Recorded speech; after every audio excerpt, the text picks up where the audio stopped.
کبھی کبھی ہماری راہ میں آنے والی رکاوٹیں ان گناہوں کا نتیجہ ہوتی ہے جن کا ہمیں احساس تک نہیں ہوتا۔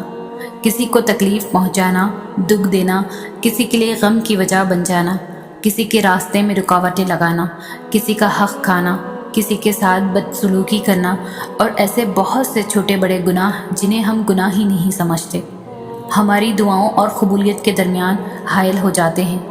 اس وقت ہمیں لگتا ہے کہ اللہ ہماری دعائیں نہیں سن رہا، حالانکہ تب ہمیں خود پر غور کرنے کی ضرورت ہوتی ہے اور جانتے ہیں وہ کون سی چیز ہے جو ہماری دعاؤں اور قبولیت کے درمیان سے رکاوٹیں ہٹاتی ہے۔ توبہ، سچے دل سے کی جانے والی توبہ انسان کے گناہ ایسے دھوتی ہے جیسے اس نے گناہ کیے ہی نہ ہوں، اور جب وہ گناہوں سے پاک ہو کر اللہ کے سامنے حاضر ہوتا ہے تو اللہ بھی بدلے میں اسے قبولیت سے نوازتا ہے، کیونکہ جو چیز اللہ کو سب سے زیادہ پسند ہے وہ گنہگار کی توبہ ہے، اور اللہ پوری کائنات میں کسی چیز کا اتنا انتظار نہیں کرتا جتنا گنہگار کی توبہ کا کرتا ہے۔ آغاز تلخ ہے تو کیا ہوا، تمہارے رب نے اختتام میں تمہارے لیے بہت خوبصورت لکھ رکھا ہے۔ تمہارا مقدر تمہاری زندگی نہیں بناتا، تمہارا توکل تمہاری زندگی بناتا ہے۔ تمہارے پاس اب بھی دعا کا اختیار ہے، تمہاری کہانی ابھی ختم نہیں ہوئی۔ تمہاری توفیق ہی قبولیت کی سب سے بڑی دلیل ہے۔ تمہارا صبر گواہ ہے کہ تمہارے لیے کن فیکن لکھا جا چکا ہے، اور تمہارے صبر کا صلہ اب تمہیں مل کر ہی رہے گا۔ جب اللہ دل میں کوئی چیز ڈالتا ہے تو نصیب میں بھی کہیں نہ کہیں اس چیز کی جگہ ضرور لکھتا ہے۔ اگر قسمت کا لکھا ہی سب کچھ ہوتا تو اللہ کبھی بھی ہمیں دعا کا حق نہیں دیتا۔ دعائیں نصیب سے نہیں بلکہ نصیب دعاؤں سے بدلتا ہے۔ تم اتنے یقین سے مانگو کہ تمہارے یقین کے بعد کہانی معجزوں کی لکھی جائے۔ جب تم اس کی چاہت کو اپنی چاہت بنا لیتے ہو تو وہ بھی تمہاری چاہت کے لیے کن فرما دیتا ہے۔ یقین رکھو، اللہ نے جو تمہارے لیے لکھا ہے وہ آخر میں تمہارے ساتھ ہوگا۔ پھر لوگ جتنی بھی رکاوٹیں کھڑی کر لیں، پھر نصیب جتنی بھی کوشش کر لیں، اللہ نے اگر دیر سے دیا تو بھی بہترین ہی دے گا۔ اس کا فیصلہ تمہارے لیے سب سے بہتر ہے۔ ٹوٹے ہوئے دل تو بہت انمول ہوتے ہیں، کیونکہ ان دلوں میں اللہ بستا ہے، اور جس دل میں اللہ بس جائے وہ دل نایاب ہو جاتے ہیں۔ وہ تمہاری روتی ہوئی آنکھوں کو یوں ٹھنڈا کر دے گا جیسے اس نے یعقوب کی آنکھوں کو ٹھنڈا کر دیا تھا۔ وہ تم تک ہر کوئی بھی چیز بھی یوں واپس لے آئے گا جیسے وہ اندھے کنویں سے یوسف کو نکال کر یعقوب تک لے آیا تھا۔ کیا ہو سکتا ہے اور کیا نہیں، یہ سوچنا تمہارا کام نہیں، تمہارا کام بس دعا کرنا ہے۔ پھر دیکھو وہ ایسے معجزے لائے گا کہ تمہارے رونگٹے کھڑے ہو جائیں گے۔ سو تم بس وہ کرو جو تمہارا کام ہے، اللہ بھی وہی کر رہا ہے جو اس کا کام ہے۔ جن دعاؤں کو تم ناممکن سمجھ کر مایوس ہو جاتے ہو، اصل میں وہی دعائیں تو تمہیں اللہ سے ملوانے کا سبب بنتی ہے۔ تمہارا رب تمہاری ہر خاموش دعا کو سنتا ہے۔ وہ اپنے بندے کو بہتر سے گزار کر ہی بہترین سے نوازتا ہے۔ کیا پتہ تمہارے اس صبر کے بدلے اللہ نے تمہارے لیے وہی کچھ مقرر کیا ہو جو تم اس سے مانگتے مانگتے نہیں تھکتے، جس کے لیے وقت تہجد سر سجدے سے نہیں اٹھتا، جس کے لیے بار بار اللہ کو مناتے ہوئے تمہارے لب نہیں تھکتے۔ تو پھر امید رکھو، کیونکہ اس صبر کا صلہ قریب ہے۔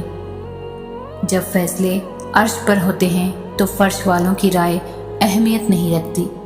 آپ نے اس پر یقین رکھنا ہے جو اللہ کہتا ہے، اور وہ کہتا ہے کہ اس کے پاس آپ کے صبر کے بدلے بہترین اجر ہے۔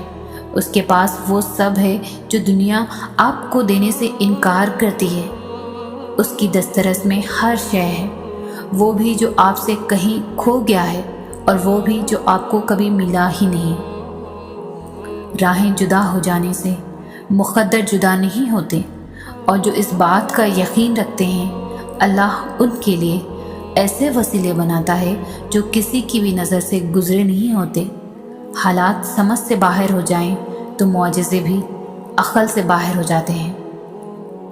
معجزوں کی راہ تو اللہ آخری سانس تک کھلی رکھتا ہے، تو تم تب بھی دعا کرتے رہنا جب تمہارے پاس قبولیت کی کوئی بھی وجہ باقی نہ رہے، کیونکہ بے بس تم ہو، وہ تو پل میں نصیبوں کو بدل سکتا ہے اور لمحوں میں دلوں کو موڑ سکتا ہے۔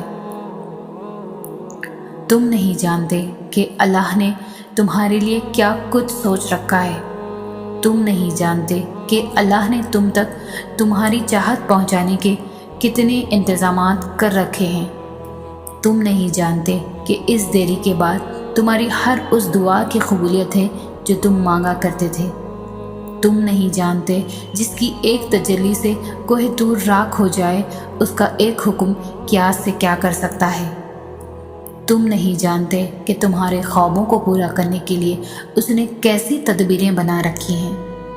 تم نہیں جانتے کہ تمہیں توڑنے میں ہی اس نے جوڑنے والے سبھی راز چھپا رکھے ہیں۔ تم نہیں جانتے کہ اس نے اختتام میں تمہاری رضا کو ہی تمہارا مقدر لکھ رکھا ہے۔ جب تم محسوس کرنے لگو کہ آخری حد تک آزمائے جا رہے ہو تو سمجھ جاؤ کہ تمہارے معاملے کا فیصلہ اور اللہ کی جانب سے مدد کا وقت یقیناً بہت قریب آ رہا ہے۔ بس تم اللہ کی جانب سے آنے والے حکم کے انتظار میں صبر کیے رہو۔ اللہ کسی بھی حال میں تمہیں دربدر نہیں ہونے دے گا۔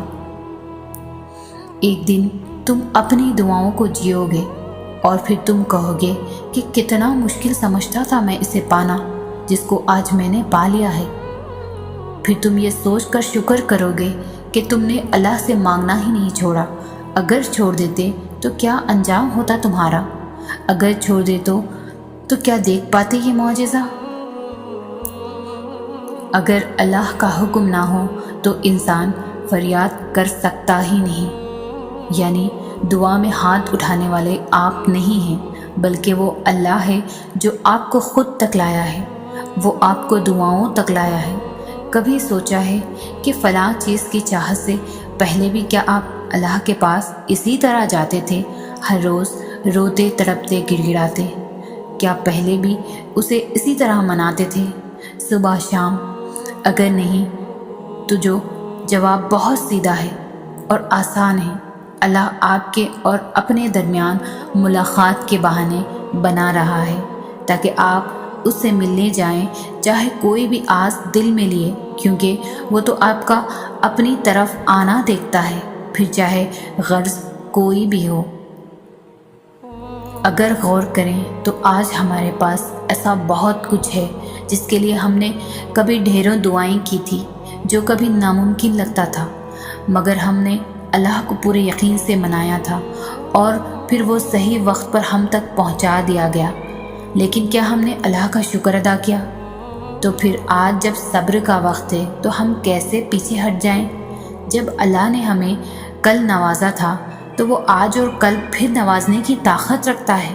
یقین کریں، اللہ آپ کا بار بار یقین سے منانا ہی آپ کے لیے راستے بنائے گا، اور آپ کی منزل تو پھر آپ کی منتظر ہے۔